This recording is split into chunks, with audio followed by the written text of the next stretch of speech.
কান্দিস্তা গো, খবর নিবে না, তার বাপের খবর নিবে না। মার চোখে পানি, বাবার চোখে পানি। দাদি প্রশ্ন করে, হুজুর গো, মা বাবার হক কেমন বাবা আদায় করতে হবে?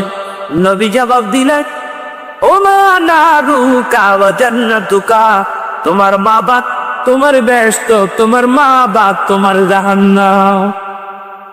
মা বাপকে যদি খুশি করতে পারবো, জান্নাত কপালে লেখানো। মা বাপের চোখে যদি পানি পাওয়া নারায়ণ করে দিয়ে কষ্ট দেও গো, কপালে লিখলাও তুমি জাহান্নামী। মা বাবা নরম নরম কথা কও, গরম গরম নেই, আর নরম না গরম গরম। মা বাবার কিনারে দাঁড়িয়ে নরম নরম কইবেন না, গরম গরম।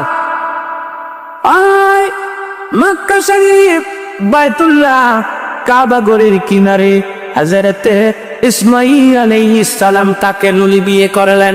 প্রথম স্ত্রী মেধা খুব করা চিঠি লিখছে বাবার কাছে, বাবা গো, তোমার ইসমাঈল বিয়ে করছে গো, পুত্রবধূ দেখে যাও।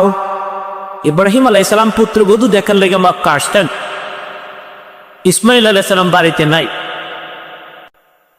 মারির কিনারে দাঁড়িয়ে ডাক দিছি, ইসমাঈল রে, ও আমার ইসমাঈল।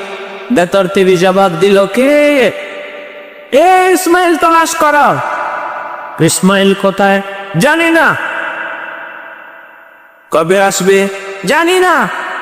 ইসমাঈল আলাইহিস সালাম বলে, শোনো, আমি বহু দূর থেকে গো একটা বৃদ্ধ লোক আসছিলাম।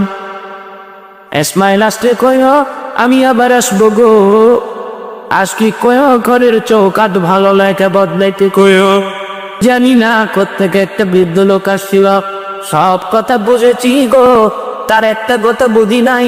কোন কথা বুঝে নাই? ঘরের চৌকাঠ আমি দেখি ভালো গো।